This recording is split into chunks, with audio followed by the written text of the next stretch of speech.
Hello students, তোমাদের সবাইকে আমাদের চ্যানেলে ওয়েলকাম জানাই। তোমাদের ক্লাস 9-এর সেকেন্ড সামেটিভ পরীক্ষা অনেক স্কুলে কমপ্লিট হয়ে গেছে। আমরা যে সাজেশন প্রোভাইড করেছিলাম ক্লাস 9-এ লাইফ সায়েন্স বা ফিজিক্যাল সায়েন্স, সেখানে তোমরা অনেকেই বিভিন্ন স্কুলে পড়াশোনা করো এবং সেখানে তোমরা কমেন্ট সেকশনে জানিয়েছো যে তোমাদের স্কুলের প্রশ্নপত্রে তোমরা ফিজিক্যাল সায়েন্স লাইফ সায়েন্সের অনেক প্রশ্ন কমন পেয়েছো। অনেকে লিখেছো যে তোমরা ফিজিক্যাল সায়েন্স লাইফ সায়েন্সের পুরো প্রশ্নপত্রে কমন পেয়েছো এবং সেগুলো আমরা তোমাদের মূল্যবান যে কমেন্ট সেগুলো আমরা পোস্টও করে দিয়েছি। যেহেতু অনেকের পরীক্ষা কমপ্লিট হয়ে গেছে, তার জন্য আজ থেকে আমরা প্রশ্নবিচিত্রা থেকে থার্ড সামেটিভের সলিউশনগুলো শুরু করব এবং আমাদের যেগুলো সাবজেক্টিভ ক্লাস চলে সারা বছর ধরে, জীবনবিজ্ঞান ভৌতবিজ্ঞানের ক্লাস চলে এবং এবার ম্যাম হিস্ট্রি জিওগ্রাফির ক্লাসগুলো শুরু করবেন, সেগুলো প্যারালাল ওয়েতে চলবে, কিন্তু পাশাপাশি আমরা প্রশ্নবিচিত্রা এটাও সলভ করব। তার কারণ থার্ড সামেটিভে তোমরা বুঝতেই পারছো 90 নম্বরের প্রশ্নপত্র হয়, তাহলে সেক্ষেত্রে অনেক প্রশ্ন থাকে, সেগুলো সলভ করতে প্রিপারেশন নিতে অনেকটাই সময় লাগবে। আমরা সাবজেক্টিভ ক্লাসের সমস্ত বিষয়গুলো খুব সহজ করে বোঝাবো, সেখানে তোমরা সাবজেক্টিভ ক্লাসে সব কিছু সহজ করে বুঝে নিও। যাবতীয় যা কিছু সমস্যা হবে সেগুলো তোমরা সাবজেক্টিভ ক্লাসে জেনে নিও, ওকে। আর এখানে আমাদের রায়মার্টিন প্রশ্নবিচিত্রা থেকে আমরা আনসারগুলো দেখবো। সেখানে যদি আমি সব প্রশ্ন একদম সহজ করে এক্সপ্লেন করতে চাই, তাহলে সেখানে দেখো 1-2 ঘন্টা মোটামুটি হয়ে যাবে, 1 ঘন্টাতেও হবে না, তাই না? তার জন্য আমরা একদম সহজ করে এবং খুব তাড়াতাড়ি এগুলো সলভ করার চেষ্টা করব, যাতে করে ভিডিওটা খুব বেশি লেন্দি না হয়ে যায়, ওকে। সাবজেক্টিভ ক্লাসে আমরা সমস্ত জিনিসগুলো একদম সময় নিয়ে ধরে ধরে সবগুলো সহজ করে বুঝে নেব।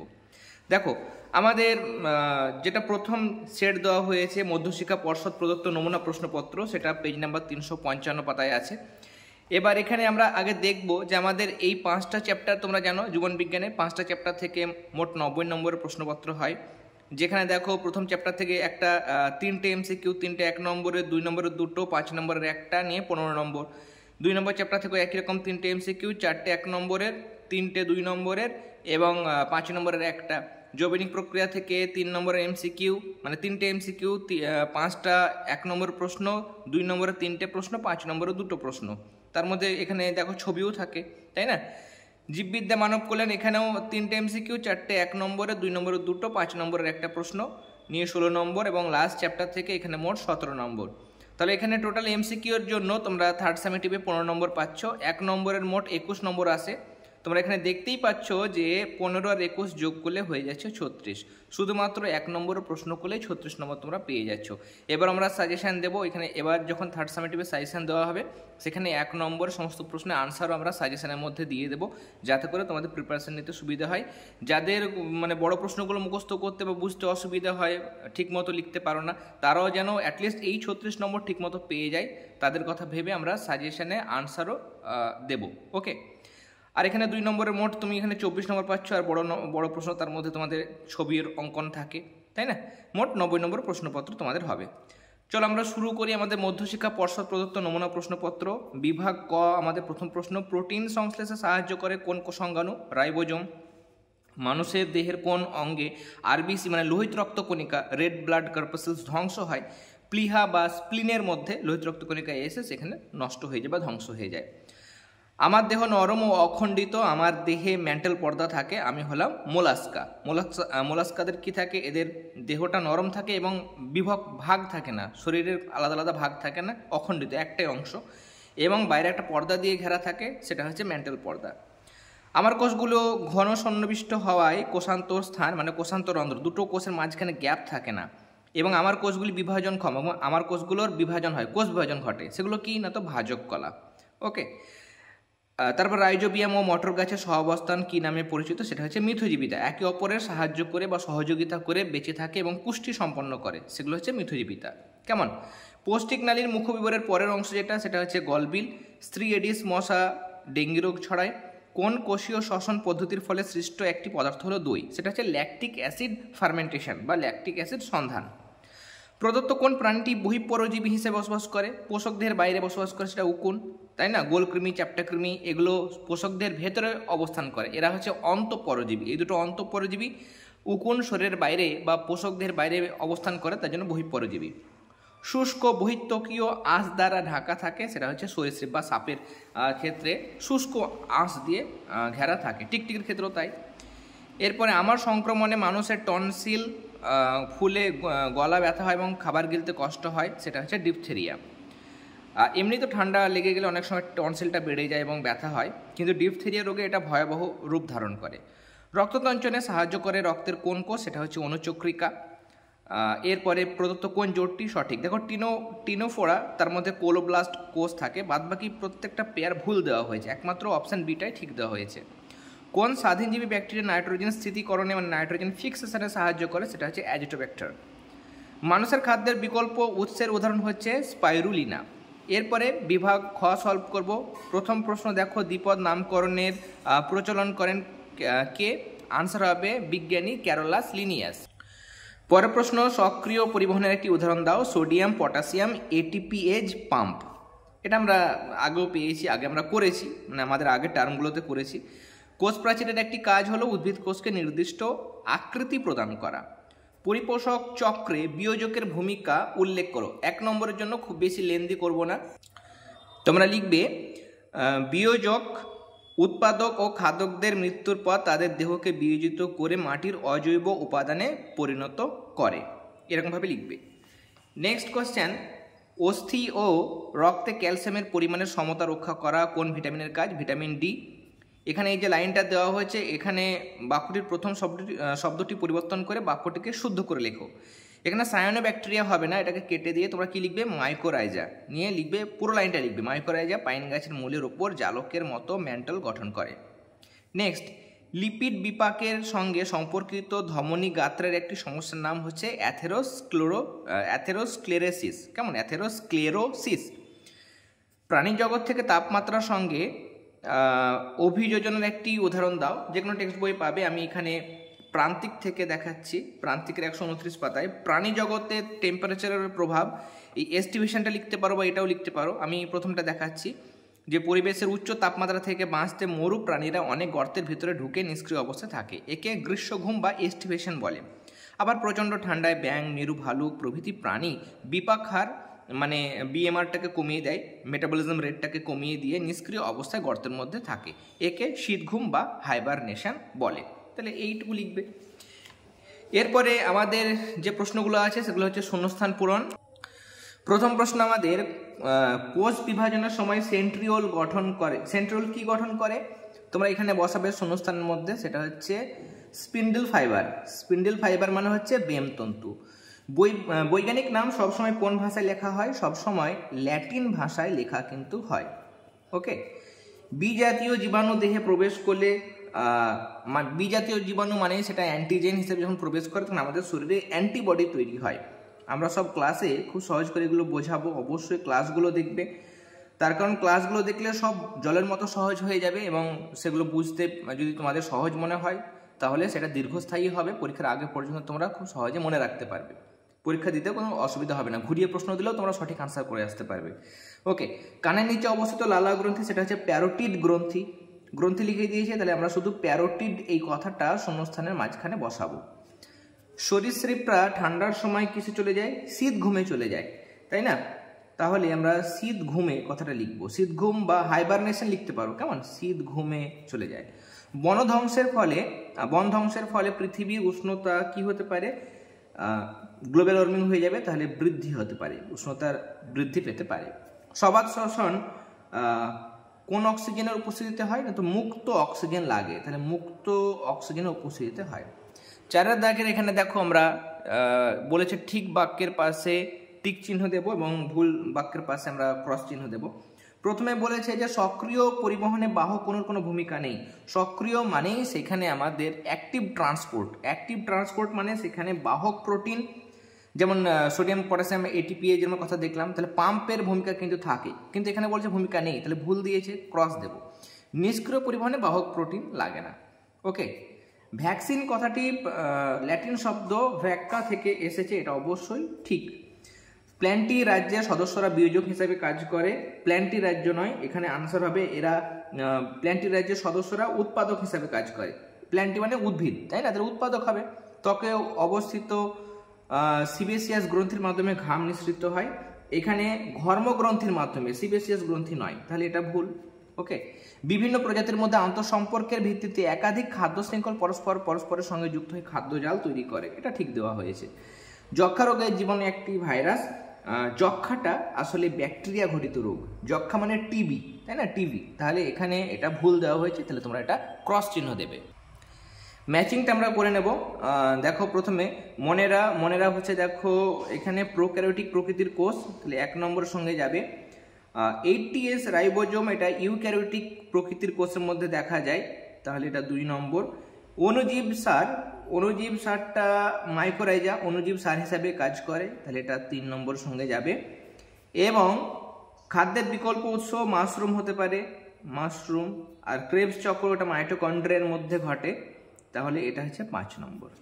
ওকে, নেক্সট আমাদের পরের পাতায় আমরা এবার বিভাগ গ, মানে যেগুলোর প্রশ্নমান হচ্ছে 2 নম্বরে যে সমস্ত প্রশ্নগুলো আছে সেগুলো সলভ করে নেব। প্রথম প্রশ্ন এখানে, বন ধ্বংসের 2টি কারণ উল্লেখ করো। প্রথম কারণ লিখবে জনসংখ্যা বিস্ফোরণ। জনসংখ্যা বৃদ্ধির সঙ্গে সঙ্গে মানুষ বাসস্থান নির্মাণ, শিল্পাঞ্চল স্থাপন, বাঁধ তৈরি, রাস্তাঘাট নির্মাণ প্রভৃতির উদ্দেশ্যে নির্বিচারে বনভূমি ধ্বংস করেছে। আর 2 নম্বর লিখবে এখানে দাবানল লিখতে পারো, যে বিভিন্ন প্রাকৃতিক কারণে বনভূমিতে যে আগুন লেগে যায় তাকে দাবানল বলে। দাবানল বনভূমিকে মারাত্মকভাবে নষ্ট করে দেয়, ছোট বড় সমস্ত উদ্ভিদ, বীজ, এমনকি হিউমাস পর্যন্ত পুড়ে ধ্বংস হয়ে যায়। 2 নম্বর এখানে প্রশ্ন, প্রোটিনের সঙ্গে সম্পর্কিত এন্ডোপ্লাজমীয় জালিকা 2টি কাজ লেখো। এখানে তোমরা লিখবে, এই যে এখানে তোমরা লিখতে পারো অমসৃণ, যেটা মানে অমসৃণ endoplasmic reticulum, rough endoplasmic reticulum যেটা, সেটা কোষে যে কোষে প্রোটিন সংশ্লেষের হার বেশি হয় সেখানে অধিক সক্রিয় থাকে। মানে এটাকে তোমরা লিখতে পারো যে এটি রাইবোজোমের সাহায্যে প্রোটিন সংশ্লেষে সাহায্য করে। তাহলে 1 নম্বর পয়েন্ট হবে যে অমসৃণ আর রাইবোজোমের সাহায্যে প্রোটিন সংশ্লেষে সাহায্য করে। আর 2 নম্বর উৎপন্ন প্রোটিন পরিবহনে অংশগ্রহণ করে। তাহলে 2টো কাজ লিখবে। এরপরে 3 নম্বর প্রশ্ন, বায়ুর আর্দ্রতা বাষ্পমোচনের হারের উপর কি প্রভাব বিস্তার করে।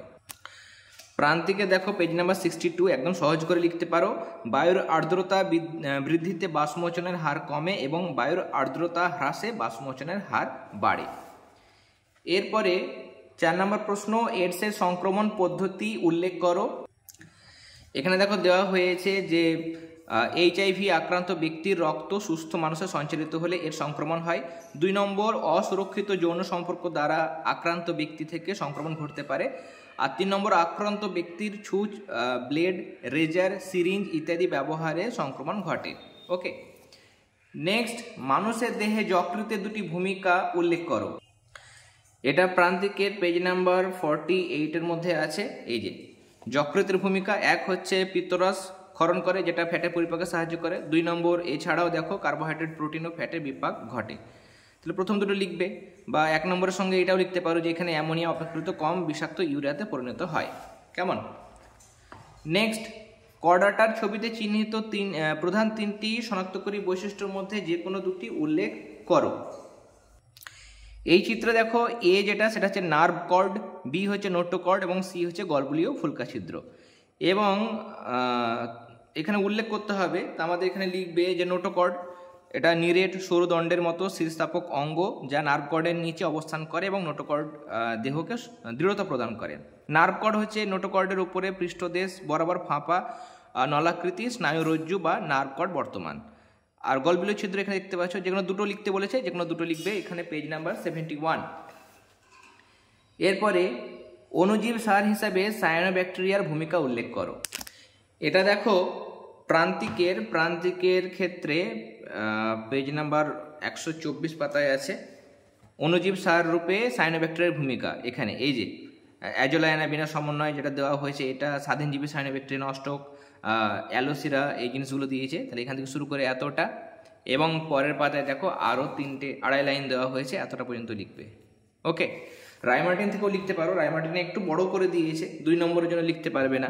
তাহলে এখানে তোমাদের একদম হয়তো মিথজীবী সায়ানোব্যাকটেরিয়া থেকে 2টো পয়েন্টের মধ্যে একটা লিখবে, আর স্বাধীনজীবীর মধ্যে 2টোর মধ্যে একটা পয়েন্ট লিখবে, তাহলে হয়ে যাবে। কেমন? এটা ধর 1 নম্বর লিখলে আর এখানকার একটা পয়েন্ট লিখলে।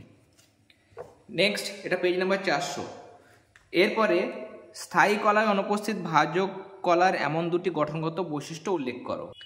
তাহলে স্থায়ী কলায় থাকে না, কিন্তু ভাজক কলায় থাকে এমন দুটো বৈশিষ্ট্য: কোষের মধ্যে ঘন সাইটোপ্লাজম থাকে এবং সুস্পষ্ট বড় নিউক্লিয়াস থাকে ভাজক কলার মধ্যে। আর 2 নম্বর হচ্ছে কোষ প্রাচীর পাতলা। নেক্সট কোশ্চেন, ওষুধ তৈরিতে আধুনিক জীববিদ্যার প্রয়োগে দুটি উদাহরণ দাও। এটা আমরা টেক্সট বইয়ের মধ্যে পাবো। টেক্সট বইয়ের মধ্যে একদম আমরা প্রথম দিকে পাবো ওষুধ তৈরিতে। এই যে ওষুধ তৈরিতে পেজ নাম্বার 7-এ দেওয়া হয়েছে, তোমরা এটা লিখবে। ওকে, তাহলে এটা প্রান্তিকের ক্ষেত্রে পেজ নাম্বার 7-এ পাবে। আর রায়মার্টিনের ক্ষেত্রে পেজ নাম্বার তোমরা 36 বের করো। 36 বের করলে এই যে এখানে এক হচ্ছে এই যে বিভিন্ন ধরনের অণুজীব থেকে অ্যান্টিবায়োটিক মানে পেনিসিলিন, স্ট্রেপ্টোমাইসিন, তারপরে দেখো অ্যাম্পিসিলিন, এরিথ্রোমাইসিন ইত্যাদি আবিষ্কার করা সম্ভব হয়েছে। 2 নম্বর, বিভিন্ন প্রাণী থেকেও গুরুত্বপূর্ণ ওষুধ তৈরি হচ্ছে, যেমন সাপের বিষ থেকে ল্যাকোসিস, মৌমাছি বিষ থেকে এপিস, রোগাক্রান্ত কুকুরের লালারস থেকে জলাতঙ্ক রোগের ভ্যাকসিন হাইড্রোফোবিনাম ইত্যাদি তৈরি হচ্ছে। দুটো বলেছে, দুটো লিখবে। এরপরে নেক্সট আমরা প্রশ্নে চলে যাব, রজনের দুটি অর্থকরী গুরুত্ব উল্লেখ করো। এগুলো টেক্সট বুক থেকে লিখলে সুবিধা হবে। টেক্সট বুকের মধ্যে আমাদের এগুলো খুব সুন্দর করেই দেওয়া হয়েছে। রজন মানে এখানে আমরা চলে যাব রেচন চ্যাপ্টার। এই যে রজনের অনেকগুলো বৈশিষ্ট্য আছে। এই যে কঠিন রজন বা গালা বার্নিশে লাগে। 2 নম্বর গদ রজন, যেমন হিং রান্না এবং ধুনো ধর্মীয় অনুষ্ঠানে লাগে। 3টে দেওয়া হয়েছে, দুটো লিখবে। এটা পেজ নাম্বার 103। কেমন? এটা পেজ নাম্বার হচ্ছে 103। পাচিত খাদ্যের আত্তীকরণ কিভাবে হয়? আমি এটা প্রান্তিক থেকে দেখাচ্ছি না, তার কারণ প্রান্তিকে দেখো একদমই 2 লাইন দিয়েছে, 2 লাইন দিয়েছে। তার জন্য আমি এটা সাঁতরা থেকে দেখাচ্ছি। সাঁতরা দেখো পেজ নাম্বার 84। লিখবে যে শর্করা ও প্রোটিনের সরল অংশ ভিলাইয়ের রক্তজালকে প্রবেশ করে এবং পোর্টাল সংবহনের মাধ্যমে যকৃতে আসে। যকৃৎ কোষে পুষ্টি সরবরাহ করে পুনরায় সাধারণ সংবহনের মধ্যে প্রবেশ করে এবং রক্তের মাধ্যমে বাহিত হয়ে দেহের বিভিন্ন কলাকোষের মধ্যে ছড়িয়ে যায় বা পৌঁছায়। অপরদিকে বা অপরপক্ষে ফ্যাটের যেটা সরল অংশ সেটা ভিলাইয়ের লসিকা বাহের মধ্যে প্রবেশ করে এবং বক্ষদেশীয় যেটা থোরাসিক যেটা ডাক্ট, কেমন, লসিকা নালীর মাধ্যমে রক্ত প্রবাহে প্রবেশ করে এবং বিভিন্ন কলাকোষে পৌঁছায়। অবশেষে সরল খাদ্যরস প্রোটোপ্লাজমের অন্তর্ভুক্ত হয় এবং দেহ গঠন ও বিপাক্রিয়ায় অংশগ্রহণ করে। ওকে, তাহলে এটা আমরা দেখলাম সাঁতরার ক্ষেত্রে পেজ নাম্বার 84। সাঁতরার পেজ নাম্বার 84। এরপরে জৈবনিক প্রক্রিয়ায় লিপিডের দুটি ভূমিকা উল্লেখ করো। রায়মার্টিনের 108 পাতায় লিপিড মানে ফ্যাটের ভূমিকা দেওয়া হয়েছে। এখানে অনেকগুলো দেখতে পাচ্ছ, দুটো লিখবে। যে ফ্যাট উচ্চ শক্তির উৎসরূপে কাজ করে প্রতি গ্রাম ফ্যাট জারণে 9.3 কিলো ক্যালোরি শক্তি নির্গত হয়। 2 নম্বর এটা লিখতে পারো যে ভিটামিন এ, ডি, ই ও কে এর দ্রাবক রূপে কাজ করে, যেহেতু এই ভিটামিনগুলো এই ফ্যাটের মধ্যে বা তেলের মধ্যে দ্রবীভূত হয়। এরপরে প্রাত্যহিক জীবনে শক্তি সংরক্ষণের দুটি উপায় লেখো। এটা রায়মার্টিনের পেজ নাম্বারগুলো আমি বলে দিচ্ছি, তোমরা শুনে লিখে নিতে পারো। 457 পাতায় তোমরা বের করো 457। ওকে, এখানে এই যে প্রাত্যহিক জীবনে শক্তি সংরক্ষণের উপায় দারুণ ইম্পর্টেন্ট। লিখবে প্রচলিত শক্তি উৎসের ব্যবহার কমিয়ে অপ্রচলিত শক্তি যেমন সৌরশক্তি, বায়ু শক্তি, জোয়ারভাটা শক্তি ইত্যাদি উৎসের ব্যবহার বৃদ্ধি করতে হবে। 2 নম্বর, অল্প দূরত্ব চলাচল করার জন্য যানবাহন যেমন বাস, অটো, মোটর বাইকের ব্যবহার এড়িয়ে চলা। আমাদের এখানে দুটো বলেছে, দুটো লিখবে। এখানে তোমরা 6টা দেখতে পাচ্ছ। ওকে, নেক্সট, জীবদেহে লসিকার দুটি ভূমিকা উল্লেখ করো। যে কোনো টেক্সট বইয়ের মধ্যে পাবে। আমাদের সংবহন চ্যাপ্টার যদি আমরা বের করি, সেখানে আমরা এগুলো পড়েছিলাম, তাই না? আমাদের সেকেন্ড সামেটিভ পরীক্ষায় সংবহনের মধ্যে আমরা পড়েছিলাম। প্রত্যেকটা এই জিনিসগুলো তোমাদের খুব সহজ করে বলা হয়েছিল। দেখো, লসিকা দুটো কাজ, এই যে রক্ত থেকে পুষ্টিদ্রব্য, শ্বাসবায়ু প্রভৃতিকে কলাকোষে পৌঁছে দেয়, আর অন্ত্র থেকে ফ্যাট শোষণ ও ফ্যাটের পরিবহনে অংশ নেয়। দুটো বলেছে, দুটো লিখবে। প্রান্তিকের পেজ নাম্বার 93। ওকে, প্রান্তিকে দুটো টেক্সট বই হয়, কেমন? আমার এখানে হাজার আচার্যর বইটা আছে, এছাড়া বসু মণ্ডলের বই হয়, সেটাও যথেষ্ট ভালো। কিন্তু আমি এখানে দেখলাম এই বইটার মধ্যে অনেকগুলো জিনিস মানে বড় বড় জিনিস, সেগুলো পয়েন্টের আকারে ছোটো ছোটো করে দেওয়া হয়েছে এবং পয়েন্টের সংখ্যা বেশি। তার জন্য আমি এই বইটা প্রেফার করেছি, এবার এটাই ব্যবহার করছি। বসু মণ্ডলের বইটা এর আগে ব্যবহার করতাম, এখন এটা ব্যবহার করা হচ্ছে। এছাড়া সাঁতরাও ব্যবহার করি। ওকে, এরপরে যক্ষার দুটি উপসর্গ উল্লেখ করো। এক হচ্ছে বহুদিন ধরে কাশি এবং কাশির সঙ্গে রক্ত ওঠা, 2 নম্বর বুকে ব্যথা, ঘুসঘুসে জ্বর, এটাও অ্যাড করে দিতে পারো, দুর্বলতা, ওজন হ্রাস। তাহলে দুটো এরকমভাবে লিখবে। ওকে, এটা প্রান্তিকের পেজ নাম্বার হচ্ছে 120। নেক্সট বলছে দেখো এখানে বাস্তুতন্ত্রে শক্তি প্রবাহের দুটি বৈশিষ্ট্য উল্লেখ করো, দারুণ ইম্পর্টেন্ট। প্রথম লিখবে বাস্তুতন্ত্রের শক্তি প্রবাহের শক্তির প্রধান উৎস হলো সূর্য। 2 নম্বর শক্তি প্রবাহ সর্বদা একমুখী, অর্থাৎ উৎপাদক থেকে প্রাথমিক খাদক, তার থেকে শক্তি যায় গৌণ খাদকে, তার থেকে শক্তি যায় প্রগৌণ খাদকে, উল্টো পথে কিন্তু শক্তি আসে না। এখানে আমাদের দুটো বলেছে, দুটো লিখবে, এটা পেজ নাম্বার 432। শেষ প্রশ্ন, অ্যানিলিডা পর্বের দুটি শনাক্তকারী বৈশিষ্ট্য, রায়মার্টিন থেকেও লিখতে পারো বা তোমাদের কাছে যে টেক্সট বই আছে সেই টেক্সট বইয়ের মধ্যে খুব সুন্দর করে দেওয়া থাকবে। অ্যানিলিডার দুটো বৈশিষ্ট্য এখানে দেখো, এই যে 4টে বৈশিষ্ট্য তোমরা দেখতে পাচ্ছ, এখান থেকে যে কোনো দুটো লিখতে পারো বা টেক্সট বুকের মধ্যে তোমরা পেয়ে যাবে, সেখান থেকে লিখবে, যেহেতু এগুলো ফার্স্ট টার্মে হয়েছে। ওকে, এরপর আমাদের বিভাগ ঘয়ের যে প্রশ্নগুলো আছে সেগুলো আমরা সলভ করব। প্রথম প্রশ্ন, মানব স্বাস্থ্যের নিরাপত্তায় ধৌতকরণের গুরুত্ব উল্লেখ করো। প্রান্তিকের পেজ নাম্বার 122, এখানে ধৌতকরণের গুরুত্ব দেওয়া হয়েছে। খেয়াল করো এখানে 3 নম্বর দিয়েছে, তাহলে 3 নম্বরের জন্য তোমরা চেষ্টা করবে মিনিমাম 3টে লিখতেই হবে, কিন্তু 4টে লিখলে ভালো হয়। তাহলে এখানে 1, 2, 3 এবং এখানে 4 নাম্বার। এগুলো একদমই সহজ, এগুলো পড়লে তোমরা নিজেরাই সহজে লিখতে পারবে। এর সাথে প্রশ্ন আছে জৈবিক নিয়ন্ত্রণে ব্যাকটেরিয়ার ভূমিকা। জৈবিক নিয়ন্ত্রণে ব্যাকটেরিয়ার ভূমিকা এখানে পাচ্ছ, এই যে ব্যাকটেরিয়ার ভূমিকা দেওয়া হয়েছে। ব্যাসিলাস থুরিনজিয়েন্সিস জৈব নিয়ন্ত্রক হিসাবে প্রচুর পরিমাণে ব্যবহার করা হয়, প্রচুর ব্যবহার হয় এমন একটা ব্যাকটেরিয়া। এদের দেহে উৎপন্ন ক্রাই প্রোটিন থেকে বিটি টক্সিন নির্গত হয়। এই টক্সিনের প্রভাবে পতঙ্গদের লার্ভাগুলো মৃত্যু ঘটে। ওকে, এই ব্যাকটেরিয়ার রেণু গাছের উপর ছড়িয়ে দিলে কীটপতঙ্গ গাছকে আক্রমণ করলে সংক্রমিত হয়ে কীটপতঙ্গগুলো মারা যায়। তাহলে এরকমভাবে কীটপতঙ্গর হাত থেকে রক্ষা করা যায় গাছ উদ্ভিদগুলোকে। 2 নম্বর, ম্যাপেল, আঙুর, জিনিয়া, গোলাপ ইত্যাদি গাছের প্রধান শত্রু হলো জাপানি বিটল। সেগুলোকে দমন করার জন্য, মানে সেগুলোকে মারার জন্য ব্যাসিলাস পপিলি, ব্যাসিলাস লেন্টিমোরবাস প্রভৃতি ব্যাকটেরিয়া ব্যবহার করা হয়। তাহলে দুটো লিখবে, কেমন? এটা পেজ নাম্বার হচ্ছে 123, প্রান্তিকের ক্ষেত্রে পেজ নাম্বার হচ্ছে আমরা দেখলাম 122 এবং 123। অথবা দিয়ে প্রশ্ন, ডায়রিয়ার 3টি উপসর্গ এবং জৈবিক নিয়ন্ত্রণে ভাইরাসের ভূমিকা। আচ্ছা, ভাইরাসের ভূমিকাটা দেখিয়ে দিই। এই যে জৈবিক নিয়ন্ত্রণে ভাইরাসের ভূমিকা দেওয়া হয়েছে। ওকে, এই যে 3টে পয়েন্ট দেওয়া হয়েছে, 3টে পয়েন্ট তোমরা দেখতে পাচ্ছ, খুব সুন্দর করে ছোট ছোট করে পয়েন্ট দেওয়া হয়েছে। ওকে, তাহলে সেটা প্রান্তিকের 123 পেজ, সেকেন্ডটা হচ্ছে প্রান্তিকের পেজ নাম্বার 123। আর ডায়রিয়ার উপসর্গ আমরা পেয়ে যাচ্ছি, দেখো ডায়রিয়ার উপসর্গ এই যে বারবার তরল মলত্যাগ, মলদ্বার ও তলপেটে ব্যথা, গা বমি বমি ভাব, অল্প জ্বর ও খাদ্যে অনীহা। এটা পেজ নাম্বার হচ্ছে প্রান্তিকের 119। নেক্সট, শক্তি প্রবাহের পর্যায়গুলি ব্যাখ্যা করো আর পরিবেশে পরিপোষক চক্রের গুরুত্ব উল্লেখ করো। শক্তি প্রবাহের পর্যায়, এটা 3টে পর্যায়ে ঘটে। শক্তির অর্জন, বাস্তুতন্ত্রে সব শক্তির উৎস হল সৌরশক্তি। পৃথিবীতে আগত মোট সৌরশক্তির মাত্র 0.02% সবুজ উদ্ভিদ দ্বারা সালোক সংশ্লেষের সময় শোষিত হয়। তাহলে দেখো 1%ও নয়, 1%-এর তাকে 100 ভাগ করে তার 2 ভাগ, মানে এত কম। কেমন? 100 ভাগের মধ্যে 1 ভাগ নেব, সেই 1 ভাগের আবার 100 ভাগ করে তার 2 ভাগ নেব, তাহলে একদমই কম, তাই না? এতটা সৌরশক্তি উদ্ভিদ শোষণ করে সালোক সংশ্লেষ পদ্ধতির সময়। এছাড়া দেখো আবার শোষিত সৌরশক্তির মাত্র 0.01% উদ্ভিদের তৈরি খাদ্যের মধ্যে কিন্তু আবদ্ধ হয়। ওকে, মানে শৈতিক শক্তি বা স্মৃতিশক্তি হিসেবে জমা হয়।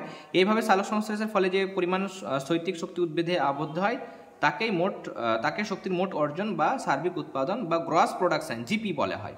ওকে, এরপর শক্তির ব্যবহার। এবার যে শক্তিটা উৎপাদন হলো, মোট অর্জিত শক্তি, সেটা দেখো কিছুটা তার শারীরবৃত্ত কাজের জন্য ব্যবহার করা হয়। নিয়ে বাকিটা মানে উৎপাদিত শক্তি থেকে যেটা ব্যয় হলো, যে শক্তিটা শারীরবৃত্ত কাজে, সেটা মাইনাস করলে যেটা বাকি থাকে সেটা উদ্ভিদে সঞ্চিত হয়। একে প্রকৃত উৎপাদন বা নেট প্রোডাকশন বলে। এভাবে বাস্তুতন্ত্রের প্রতিটি খাদ্যস্তরে শক্তির ব্যবহার এবং অর্জন চলতে থাকে এবং এর ফলে কি হচ্ছে দেখো, ক্রমিক খাদ্যস্তরের মোট শক্তি এবং অবশিষ্টাংশ শক্তির পরিমাণ ক্রমশ কমতে থাকে। যেহেতু প্রত্যেকটা পুষ্টি স্তরের প্রাণীগুলো কি করছে, শক্তি তার শারীরবৃত্তীয় কাজ করার জন্য শক্তি ব্যবহার করছে, ফলে শক্তির পরিমাণটা পরপর মানে নেক্সট লেভেলে গেলে, মানে প্রাথমিক থেকে গৌণ খাদ্য, গৌণ থেকে প্রগৌণতে গেলে শক্তির পরিমাণ কমছে। নেক্সট, শক্তির ট্রান্সফার বা স্থানান্তরণ। এখানে কোনো খাদকের প্রকৃত অর্জিত শক্তির কিছু অংশ পরবর্তী পুষ্টি স্তরে স্থানান্তরিত হয়। এভাবে শক্তি প্রাথমিক খাদক থেকে গৌণ খাদকে এবং গৌণ খাদক থেকে প্রগৌণ খাদকে একমুখী ক্রমহ্রাসমান মাত্রায় স্থানান্তরিত হয়। পরিবেশে পরিপোষক চক্রের গুরুত্ব এখানে দেওয়া হয়েছে যে carbon, oxygen, nitrogen, phosphorus, calcium, sulphur এই মৌলগুলো জীবকোষের প্রাথমিক সাংগঠনিক উপাদান, মানে বেসিক, এগুলো স্ট্রাকচারাল কম্পোনেন্ট। এই সমস্ত মৌলের অভাবে জীবকোষে তথা প্রোটোপ্লাজমের গঠন ও কাজ ব্যাহত হয়। 2 নম্বর, জীব প্রয়োজনীয় মৌলগুলি পরিবেশ থেকে সংগ্রহ করে এবং পুনরায় বিয়োজকের সাহায্যে মৌলগুলি জীবদেহ থেকে পরিবেশে প্রবেশ করে। ওকে, এছাড়া দেখো পরিবেশ থেকে জীবদেহে এবং জীবদেহ থেকে পরিবেশে পুষ্টি উপাদানের এই চক্রাকার আবর্তন বা পরিপোষক চক্রের মাধ্যমে বাস্তুতন্ত্রে সামগ্রিক ভারসাম্য বজায় থাকে। নেক্সট, অথবা দিয়ে প্রশ্ন, জলের অতি ব্যবহার কিভাবে জল সংকটের সৃষ্টি করছে ব্যাখ্যা করো। রায়মার্টিনের পেজ নাম্বার 459, জলের অতি ব্যবহার কিভাবে জল সংকটের সৃষ্টি করছে। এখানে দেওয়া হয়েছে কিভাবে জনসংখ্যা বাড়লে বিভিন্ন কাজকর্মের জন্য জলের চাহিদা বাড়ছে, চাহিদা মেটানোর জন্য বিভিন্ন মানুষের নানা রকম প্রয়োজনের জন্য স্কুল, রাস্তাঘাট, দোকান, বাজার, বাড়িঘর এগুলো তৈরি হচ্ছে, ফলে মানে কি হচ্ছে, মাটির নিচে থাকা জল ব্যবহার করা হচ্ছে, ফলে জলের সংকট দেখা যাচ্ছে। শিল্প কলকারখানাতেও প্রচুর পরিমাণে জল লাগে, সেগুলোও কি হচ্ছে, তার কারণেও জলের সংকট দেখা যাচ্ছে। এছাড়া বৃষ্টির জল চুইয়ে মাটির নিচে যেতে বাধা পাচ্ছে, ফলে জলের অভাব সৃষ্টি হচ্ছে। এরকমভাবে দেওয়া হয়েছে, 3টে পয়েন্ট লিখবে। এরপরে এর সাথে প্রশ্ন আছে, বায়ুমণ্ডলের কাজ নিয়ন্ত্রণ ও জলসম্পদ সংরক্ষণ সম্পর্কিত বনের 2টি কাজ উল্লেখ করো। বায়ুমণ্ডলের কার্য নিয়ন্ত্রণ এখানে দেওয়া হয়েছে, এই যে বায়ুমণ্ডলের কার্য নিয়ন্ত্রণ, এটা লিখবে। এগুলো লেখা দরকার নেই, কারণ অতটা সময় পাবে না। 2 নম্বর দিয়েছে, তাহলে এটা লিখবে। আর জলসম্পদ সংরক্ষণ, এখানে 2টো পয়েন্ট দিয়েছে, যে কোনো একটা পয়েন্ট, প্রথম পয়েন্টটা হয়তো তোমরা লিখলে, কেমন। এছাড়া প্রান্তিকের 140 পাতাতেও দেওয়া হয়েছে, দেখো কেমন, এটাও তোমরা লিখতে পারো। পরের প্রশ্ন, এখানে ফুসফুসে বায়ু ধারণ ক্ষমতা বৃদ্ধিতে শ্বাসব্যায়ামের ভূমিকা উল্লেখ করো। এখানে দেওয়া হয়েছে এই যে প্রতিদিন শ্বাসব্যায়ামের মাধ্যমে ফুসফুসে বায়ু ধারণ ক্ষমতা বৃদ্ধি করা যায়। যোগাসন, ধ্যানকে অন্যতম প্রধান শ্বাসব্যায়াম রূপে গণ্য করা হয়। বৃক্ষাসন, উষ্ট্রাসন প্রভৃতি যোগাসনের মাধ্যমে ফুসফুসের বায়ু ধারণ ক্ষমতা বৃদ্ধি পায়। প্রাণায়ামের সময় গভীর শ্বাসকার্য অথবা বলপূর্বক শ্বাসগ্রহণ, শ্বাসবর্জন বায়ু ধারণ ক্ষমতা অনেকগুণ বাড়িয়ে দেয়। কেমন, তাহলে প্রথম 3টে পয়েন্ট লিখবে। এর সাথে প্রশ্ন, কোষ থেকে কোষে পরিবহনে অভিস্রবণের ভূমিকা উল্লেখ করো। লিখবে যে উদ্ভিদের মূলরম দ্বারা শোষিত জল ও জলে দ্রবীভূত খনিজ লবণ কোষান্তর অভিস্রবণের মাধ্যমে মূলের কর্টেক্স অঞ্চল পর্যন্ত, কর্টেক্স অঞ্চল থেকে মূলে যেটা অন্তঃত্বক পর্যন্ত যায়, তাই না? তাহলে কোষান্তর অভিস্রবণের মাধ্যমে মানে মূলের কর্টেক্স অঞ্চল থেকে অন্তঃত্বক পর্যন্ত মানে খনিজ লবণ, জল এগুলো পৌঁছায়। আর কোষান্তর অভিস্রবণের জন্য মূলের কর্টেক্স অঞ্চলের কোষগুলিতে রসস্ফীতিজনিত চাপ বৃদ্ধি পায় এবং মূলজ চাপ সৃষ্টি হয়, এই কারণে কিন্তু রসের উৎসত ঘটে। ওকে, 2টো পয়েন্ট তোমরা লিখবে। আচ্ছা, 3 নম্বর দিয়েছে, তো তোমরা এখানে আরও একটা পয়েন্ট দেওয়া হয়েছে, উদ্ভিদের দেহে পত্ররন্ধ্রের খোলা ও বন্ধ হওয়া, ফুলের পাপড়ির প্রস্ফুটন মানে পাপড়ি ফোটা বা খোলা, রসস্ফীতির তারতম্যজনিত উদ্ভিদ অঙ্গের চলন প্রভৃতি কোষান্তর অভিস্রবণের সাহায্যে কিন্তু ঘটে। ওকে, এরপরে এখানে আমাদের অথবা দিয়ে প্রশ্ন, সৌরশক্তির আবদ্ধকরণ ও রূপান্তরে সালোক সংশ্লেষের ভূমিকা উল্লেখ করো। এখানে দেখো পয়েন্ট দেওয়া হয়েছে, তোমরা এই জিনিসটা লিখতে পারো বা এই জিনিসটা বাদ দিয়েও লিখতে পারো যে সৌরশক্তির আবদ্ধকরণ এবং রূপান্তরকরণ নিচে বর্ণনা করা হলো। রাসায়নিক শক্তিরূপে আবদ্ধকরণ কীভাবে হচ্ছে সেটা লিখবে। স্থৈতিক শক্তিরূপে আবদ্ধকরণ এবং তাপ শক্তি ও গতিশক্তিতে রূপান্তর, এই 3টে পয়েন্ট তোমরা এখানে দেখতে পাচ্ছ, লিখবে। এর সাথে আছে যান্ত্রিক পরিপাক কিভাবে ঘটে, 7টার পেজ নাম্বার 82। এই যে যান্ত্রিক পরিপাক 2টোভাবে ঘটে, চর্বণ বা ম্যাস্টিকেশন, আর 2 নম্বর হচ্ছে পেরিস্টলসিস। তাহলে এই 2টো পদ্ধতি তোমরা এখানে উল্লেখ করবে। ওকে, এই জিনিসগুলো সংক্ষেপে লিখবে। 10 নম্বর প্রশ্ন, পৃথিবীতে অজৈব বস্তু থেকে ধাপে ধাপে জীবনের উৎপত্তি কিভাবে ঘটেছিল সেটা সংক্ষেপে রেখাচিত্রের মাধ্যমে প্রকাশ করো। রায়মার্টিনে এখানে দেওয়া হয়েছে, কিন্তু রায়মার্টিনে জিনিসটা একটু জটিল করে দিয়েছে, সবার পক্ষে এটা সম্ভব হবে না। যদি যাদের ক্ষেত্রে সম্ভব হবে অবশ্যই করতে পারো এই জিনিসটা। আর টেক্সট বইয়ের মধ্যে ছোট করে দেওয়া হয়েছে, এটাও লিখতে পারো। কেমন, এই যে ছোট করে খুব সুন্দর করে দেওয়া হয়েছে, প্রত্যেকটা বিষয় দেওয়া হয়েছে, এটা তোমরা লিখবে। আমাদের লাইফ সায়েন্সের প্লেলিস্টে যাবে, সেখানে আমি নোটসও প্রোভাইড করেছি, তোমরা সেই নোটসটা করতে পারো, তাহলে সব থেকে ভালো হবে। ওকে, এরপরে জীবের বৈচিত্র্যের উৎসরূপে প্রকরণের ভূমিকা উল্লেখ করো। এখানে শুধু প্রকরণের যে পয়েন্টটা দেওয়া হয়েছে সেই পয়েন্টটা লিখবে, যে জীবকোষে পরিব্যক্তি বা মিউটেশনের দ্বারা জিনের আকস্মিক ও স্থায়ী, আকস্মিক মানে হঠাৎ, ও স্থায়ী পরিবর্তন ঘটে এবং এই পরিবর্তিত জিন বংশানুক্রমে সঞ্চারণে সক্ষম হলে প্রকরণ বা ভেদ সৃষ্টি হয়, যার ফলস্বরূপ জীব বৈচিত্র্য লক্ষ্য করা যায়।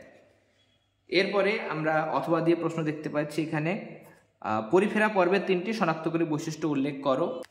প্রান্তিকের পেজ নাম্বার 15 এখানে দেওয়া হয়েছে, তোমরা যে কোনো এখানে 3টে বৈশিষ্ট্য লিখবে, 3টেই দেওয়া হয়েছে, এই 3টে তোমরা লিখবে।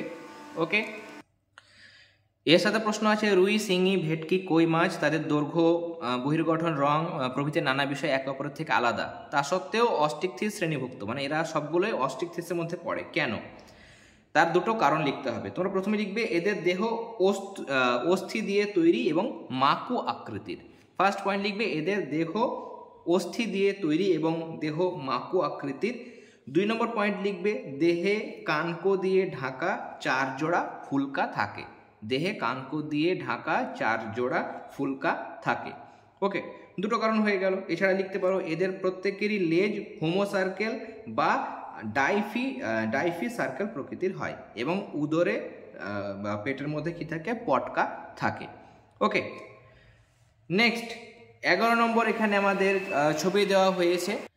এখানে যে চিত্রটা দেওয়া হয়েছে দেখো, এই চিত্রের মধ্যে মানে চিত্র খ, এখানে এ যে অংশটা সেটা প্রবেশ করছে এখানে, তার মানে এটা অন্তর্মুখী ধমনিকা, আর যেটা বেরিয়ে যাচ্ছে বি যেটা এ যেটা, সেটা হচ্ছে বহির্মুখী ধমনিকা। ওকে, আর এখানে দেখো বলেছে গ্লোমেরুলাস কিভাবে রক্তের দূষিত পদার্থগুলিকে পরিশ্রুত করে। 371 পাতা থেকে আমি তোমাদের দেখাচ্ছি রায়মার্টিনের, দেখো এটা তোমাদের লিখতে হবে। এই জিনিসটা তোমরা সহজ করে নিজের ভাষায় লিখবে বা টেক্সট বইয়ের মধ্যেও পাবে। অসুবিধা হলে টেলিগ্রাম গ্রুপ আছে, সেখানে তোমরা জেনে নিতে পারো। আর পেড গ্রুপ যেটা আছে, সেখানে পেড গ্রুপে আমরা নোটসগুলো প্রোভাইড করি। আমাদের 4টে বিষয়, জীবনবিজ্ঞান, ভৌতবিজ্ঞান, ইতিহাস, ভূগোল, এই 4টে বিষয় নোটস প্রোভাইড করা হয়, সাজেশন, আনসার সমস্ত কিছু আমরা পেড গ্রুপের মধ্যে দিয়ে থাকি পিডিএফের আকারে। ওকে, এবার সেই নোটসগুলো বা আমরা যে পিডিএফগুলো দিচ্ছি সেগুলো কিন্তু সবার জন্য নয়, শুধুমাত্র পেড গ্রুপের ক্ষেত্রেই দেওয়া হয়, যেহেতু তারা মাসে মাসে একটা মিনিমাম চার্জ প্রোভাইড করে, তারা মাসে মাসে একটা মান্থলি ফি আছে, সেই ফিটা দেওয়ার মাধ্যমে তারা এই সমস্ত ফ্যাসিলিটিগুলো পেয়ে থাকে। ওকে, টেলিগ্রামে তোমরা জেনে নিতে পারো, কিন্তু কোথাও কিন্তু আমি পেড গ্রুপ ছাড়া ফ্রি পুরো টোটাল পিডিএফ প্রোভাইড করি না। তোমরা আমাদের পেড গ্রুপে অ্যাডমিশন নিতে পারো। 3rd টার্মে তোমাদের কথা ভেবে পেড গ্রুপের যেটা ফি সেটা একদমই কমানো হয়েছে, অনেকটাই কমিয়ে দেওয়া হয়েছে। এই ন্যূনতম ফি তোমরা আশা করি সবাই অ্যাফোর্ড করতে পারবে, এমন খুব বেশি ফি নাই, মোটামুটি 110 টাকা হয়তো ফি রাখা হয়েছে। সেটা মাসে মাসে পে করলে তোমরা কিন্তু পুরো প্রিপারেশনটা পেয়ে যাবে। 4টে বিষয়ের 100% প্রস্তুতি তোমরা আমাদের চ্যানেল থেকে করে নিতে পারবে। ওকে, যারা ইন্টারেস্টেড আছো হোয়াটসঅ্যাপ নাম্বার দেওয়া হয়েছে, পেড গ্রুপে যুক্ত হতে চাইলে অবশ্যই হোয়াটসঅ্যাপে তোমরা মেসেজ করে জানাবে। ওকে, এরপর অথবা দিয়ে আমাদের আরও প্রশ্ন আছে। এখানে এই যে মানে প্রথম ছবিটা, এখানে এই যে এটা হচ্ছে ল্যারিংস বা স্বরযন্ত্র, আর এটা হচ্ছে মধ্যচ্ছদা বা ডায়াফ্রাম। ওকে, এর সাথে প্রশ্ন মানুষের প্রশ্বাসক্রিয়ার ঘটনাগুলি রেখাচিত্রের সাহায্যে প্রকাশ করো। এখানে দেখতে পাচ্ছ প্রশ্বাস মানে কিভাবে অক্সিজেনটা আমাদের একদম ফুসফুসে গিয়ে বা বায়ুথলির মধ্যে পৌঁছায় সেটা আমাদের দেখাতে হবে। বায়ুমণ্ডলে বেশি অক্সিজেনযুক্ত বাতাস সেটা নাকের বাইরের ফুটো মানে বহিঃনাসারন্ধ্র, তারপর নাকের ভেতরে যে পথ সেটা হচ্ছে নাসাপথ, সেটা হয়ে নাকের ফুটোটা যেটা ভেতরের দিকে মিশেছে সেটা হচ্ছে অন্তঃনাসারন্ধ্র, তারপরে নাসাগলবিল গ্লটিস স্বরযন্ত্র গলার কাছে আছে, তারপর শ্বাসনালী দিয়ে ফুসফুসের বাইরে একদম ব্রঙ্কাসে পৌঁছায়, সেখান থেকে ব্রঙ্কিউল, তারপরে অ্যালভিওলার ডাক্ট, তারপরে বায়ুথলি বা অ্যালভিওলাই যেটা ফুসফুসের মধ্যে থাকে সেখানে পৌঁছায়। তাহলে এই প্রশ্বাস ক্রিয়াটা তোমাদের তীর চিহ্নের আকারে লিখতে হবে। এরপরে আমাদের দেখো এটা শেষ প্রশ্ন 12 নম্বর, সেটা হচ্ছে প্রোক্যারিওটিক এবং ইউক্যারিওটিক কোষের 3টি পার্থক্য এবং স্নায়ুকলার 2টি গঠনগত বৈশিষ্ট্য উল্লেখ করো। প্রোক্যারিওটিক ইউক্যারিওটিকের মধ্যে 3টে পার্থক্য, এখানে নিউক্লিয় পর্দা, নিউক্লিয়াস, ক্রোমাটিন জালিকা থাকে না, একে নিউক্লয়েড বলে। আর ইউক্যারিওটিকের ক্ষেত্রে উন্নত নিউক্লিয়াস, তাহলে নিউক্লিয় পর্দা দিয়ে ঘেরা প্রকৃত নিউক্লিয়াস থাকে। এখানে পর্দাবৃত্ত কোষ অঙ্গাণু থাকে না, এখানে পর্দাবৃত্ত কোষ অঙ্গাণু থাকে, মানে পর্দা দিয়ে ঢাকা কোষ অঙ্গাণু থাকে। রাইবোজোম 70s প্রকৃতির, এখানে 80s প্রকৃতির। 3টে বলেছে, 3টে লিখলাম। আর সেকেন্ড যেটা বলেছে স্নায়ুকলার গঠনগত বৈশিষ্ট্য দুটো, তাহলে স্নায়ুকলা স্নায়ুকোষ বা নিউরন এবং নিউরোগ্লিয়া দিয়ে গঠিত হয়। আর এখানে এই যে নিউরন কোষ দেহ অ্যাক্সন ও ডেনড্রন নিয়ে গঠিত হয়। নিয়ে এর সঙ্গে এটাও অ্যাড করে দিতে পারো 2 নম্বর পয়েন্টে যে কোষ দেহ গোলাকার বা নক্ষত্রাকার হয়, এর মধ্যে বিভিন্ন অঙ্গাণু থাকলেও সেন্ট্রোজোম নিষ্ক্রিয় অবস্থায় থাকে। এরপরে নেক্সট আমাদের প্রশ্ন, উদ্ভিদ ও প্রাণী কোষের 3টি পার্থক্য লেখো। এখানে 3টে পার্থক্য, এই যে কোষ প্রাচীর এখানে থাকে, প্রাণী কোষে থাকে না, প্লাস্টিড থাকে, প্রাণী কোষে প্লাস্টিড থাকে না, সেন্ট্রোজোম এখানে উদ্ভিদ কোষে থাকে না, প্রাণী কোষে থাকে। এছাড়া অনেক পার্থক্য দেওয়া হয়েছে, 3টে বলেছে, 3টে লিখবে। আর কোলেন কাইমার বলেছে এখানে দৃঢ়তা প্রদান সম্পর্কিত কাজ, তাহলে উদ্ভিদ অঙ্গকে যান্ত্রিক দৃঢ়তা প্রদান করে। আর 2 নম্বর লিখবে স্থিতিস্থাপকতা দান করে। এখানে দেখো দেওয়া হয়েছে যান্ত্রিক দৃঢ়তা প্রদান, এই যে দ্বিবীজপত্রী উদ্ভিদ যান্ত্রিক দৃঢ়তা প্রদান করে। আর এটাকে 2 নম্বরে ভেঙে লিখবে যে উদ্ভিদ অঙ্গকে স্থিতিস্থাপকতা প্রদান করে। আর এই পয়েন্ট লিখতে পারবে না, তার কারণ যান্ত্রিক দৃঢ়তা সংক্রান্ত লিখতে বলেছে। ওকে, তাহলে আজকে আমরা মধ্যশিক্ষা পর্ষদ প্রদত্ত জীবনবিজ্ঞানের 90 নম্বরের যেটা সেট দেওয়া ছিল সেটা আমরা সলভ করে নিলাম। আজকের ক্লাসটি ভালো লেগে থাকলে অবশ্যই ক্লাসটিতে লাইক দেবে। আর যারা এখনও পর্যন্ত চ্যানেলটি সাবস্ক্রাইব করনি অবশ্যই সাবস্ক্রাইব করে নিও, তার কারণ তোমরা প্রশ্নবিচিত্রা থেকে জীবনবিজ্ঞান, ভৌতবিজ্ঞান, ইতিহাস, ভূগোলের ক্লাসগুলো পাবে, সাবজেক্টিভ ক্লাসগুলো পাবে, যেখানে আমরা নোটস লেখাই। এবং এখানে এবার আমরা বেশ কয়েকটা চ্যাপ্টার বোর্ডে খুব সহজ করে এক্সপ্লেন করব। সেকেন্ড সামেটিভ পরীক্ষাতেও আমরা ফিজিক্যাল সায়েন্স এবং লাইফ সায়েন্সের ক্লাসগুলো খুব সহজ করে দিয়েছিলাম, যাতে করে সবার ক্ষেত্রে সুবিধা হয়। এবারেও তোমরা ক্লাসগুলো দেখবে। থার্ড সামেটিভ পরীক্ষা, যাদের ফার্স্ট সামেটিভ বা সেকেন্ড সামেটিভ পরীক্ষা খুব একটা ভালো মতো হয়নি, প্রথমবার চ্যানেলে এসছো, অবশ্যই চ্যানেলটি সাবস্ক্রাইব করে নিও, ক্লাসগুলো ফলো করবে। আমরা তোমাদের ক্লাস 9-এর এই 4টে বিষয়ে সম্পূর্ণ গাইডেন্স প্রোভাইড করব। রেগুলার বেসিসে ক্লাসগুলো দেখবে, প্রশ্নবিচিত্রার সমাধান হোক বা সাবজেক্টিভ ক্লাস যেগুলো দেওয়া হবে সেগুলো ফলো করবে। আশা করি এখান থেকে তোমাদের অনেকটাই হেল্প হবে এবং পরীক্ষার জন্য তোমরা 100% প্রস্তুতি কিন্তু নিতে পারবে। তাহলে পরীক্ষার আগে তোমাদের সেরকম কোনো প্রেসার হবে না। তোমরা আস্তে আস্তে, এখন দেখো খুব বেশি আমরা ক্লাস দিচ্ছি না, তাহলে ধীরে ধীরে যে ক্লাসগুলো দেওয়া হয়েছে সেগুলো তোমরা জাস্ট দেখতে থাকো। নর্মালি তোমরা ক্যাজুয়ালি সেই ক্লাসগুলো করো এবং ধীরে ধীরে যখন তোমাদের আরও 1 মাস হয়ে যাবে, সবেমাত্র সেকেন্ড সামেটিভ দিলে, তাহলে সেখানে অত সিরিয়াস হওয়ার প্রয়োজন নেই। ক্যাজুয়ালি ক্লাসগুলো দেখো, কিন্তু সব ক্লাসগুলো তোমরা অবশ্যই ফলো করবে, ক্লাসগুলো দেখবে, তাহলে তোমাদের বেসিক জিনিসগুলো জানা থাকবে। এরপরে তোমাদের প্রিপারেশন নিতে বা পরীক্ষার আগে তোমাদের সেরকম কোনো অসুবিধা হবে না যে এটা পড়া হয়নি বা এগুলো বাদ চলে গেছে বা এই ক্লাসগুলো আমি দেখিনি। এই জিনিসগুলো যাতে না হয়, প্রথম থেকে ক্লাসগুলো একটু একটু করে অবশ্যই তোমরা কিন্তু দেখবে। ওকে, তাহলে আজকের ক্লাস আমরা এখানেই শেষ করলাম। তোমরা সবাই খুব ভালো থেকো। All the very best.